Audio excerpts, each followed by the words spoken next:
চলো বন্ধুরা, আজকে নিয়ে যাই আমার সেই স্বপ্নের প্রিয় জায়গায়। আজকের পর্বে থাকছে মালদা থেকে হরিদ্বার যাওয়ার গল্প। আমরা সব বন্ধুরা মালদা টাউন স্টেশন থেকে হাওড়া পৌঁছে গেলাম মাত্র 5.5 ঘন্টায়। হাওড়া স্টেশন থেকে এবার দিল্লি যাওয়ার পালা। তো আমরা প্রথমে উঠে গেলাম বাসে করে কলকাতা এয়ারপোর্ট যাব বলে। আমরা যতটা কাছে পৌঁছাচ্ছি আমাদের এক্সাইটমেন্টটা অতটাই বেশি বাড়ছে। আমরা টোটাল 7 জন ছিলাম। এবার এয়ারপোর্টের ভিতরে চেক ইন করার পালা। চেক ইন করার জন্য যে মেন ডকুমেন্টসগুলো লাগে সেটা হচ্ছে কেওয়াইসি। আমার কাছে আধার কার্ড ছিল, আমি আধার কার্ড জাস্ট দেখিয়ে ভিতরে প্রবেশ করে ফেললাম। এয়ারপোর্টের ভিতরে প্রবেশ করতে গেলে এই কিছু ডকুমেন্টস তোমাদেরকে হাতের সামনে রাখতেই হবে। এবার তোমাদেরকে জানিয়ে দিই যে আমাদের কলকাতা থেকে দিল্লি যাওয়ার ফ্লাইটের খরচাটা আমাদের পড়েছিল মাত্র 7,500, কারণ আমরা অফারে পেয়েছিলাম আর অনেক আগে থেকে কেটেছিলাম বলে।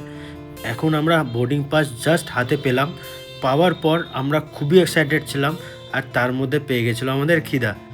আমরা এয়ারপোর্টের ভিতরে দুটো ক্যাফে থেকে অর্ডার করে ফেললাম, কিন্তু বন্ধুরা তোমরা এখান থেকে খেও না, এখানে কিন্তু খুবই কস্টলি। আমরা এবার চলে আসলাম বোর্ডিং এরিয়াতে। আমাদের বোর্ডিং কিছুক্ষণের মধ্যেই শুরু হবে। কিছুক্ষণ অপেক্ষা করার পরে আমরা দেখতে পেয়ে গেলাম আমরা যে ফ্লাইটে করে যাব দিল্লি। এবার আমরা ভিতরে প্রবেশ করব, তো তার আগে তোমাদেরকে দেখিয়ে দিই আমাদের সব বন্ধুদের অবস্থা। খুবই এক্সাইটেড ছিলাম আমরা।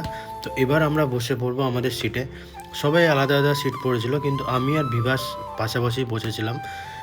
আমরা সবাই এতটাই টায়ার্ড ছিলাম যে আমাদের ঘুম কখন এসেছিল আমরা বুঝতেই পারিনি, কিন্তু আমরা 2.5 ঘন্টার মধ্যে পৌঁছে গেলাম দিল্লি। দেখতে পাচ্ছ আমরা এবার এখানে কিছু দাঁড়িয়ে সেলফিস, পিকচার্স, রিলস অনেক কিছুই বানিয়ে ফেললাম। সেগুলো আমরা আপলোড করে দেবো ইনস্টাগ্রামে, তোমরা দেখে নিও আমার চ্যানেলে। এবার আমরা লাগেজেস নিব, সেটা আমাদেরকে বলে দেওয়া হলো যে বেল্ট নাম্বার 6-এ রয়েছে। সেখান থেকে আমরা কালেক্ট করে নিলাম আমাদের লাগেজেস।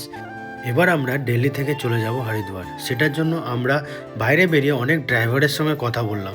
লাস্টে আমরা 6,000 টাকাতে পেয়ে গেলাম একটা বড় গাড়ি। আমরা কিন্তু 5.5 ঘন্টার মধ্যেই পৌঁছে গেলাম হরিদ্বার।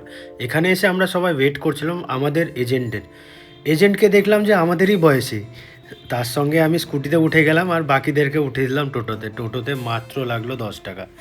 আমরা এবার পৌঁছে গেলাম আমাদের হোটেলের সামনে। আমাদের হোটেলের নাম ছিল গঙ্গা ভিউজ, একদম ঘাটের পাশে। তো এই হচ্ছে আমাদের রুম হরিদ্বারের।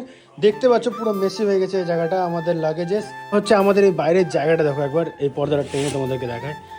এই হচ্ছে এই জাস্ট দেখতে পাচ্ছ এখানে, এই জাস্ট এই বিল্ডিংটার পাশেই হচ্ছে Ganga. So hello everyone, it's ride with Ratul. So আজকে আমরা ভিডিওটা এখানে এন্ড করছি পার্ট 1 করে। তো নেক্সট আমরা কি করতে চলেছি আর কি করব সেগুলো তোমাদেরকে পরে দেখাবো।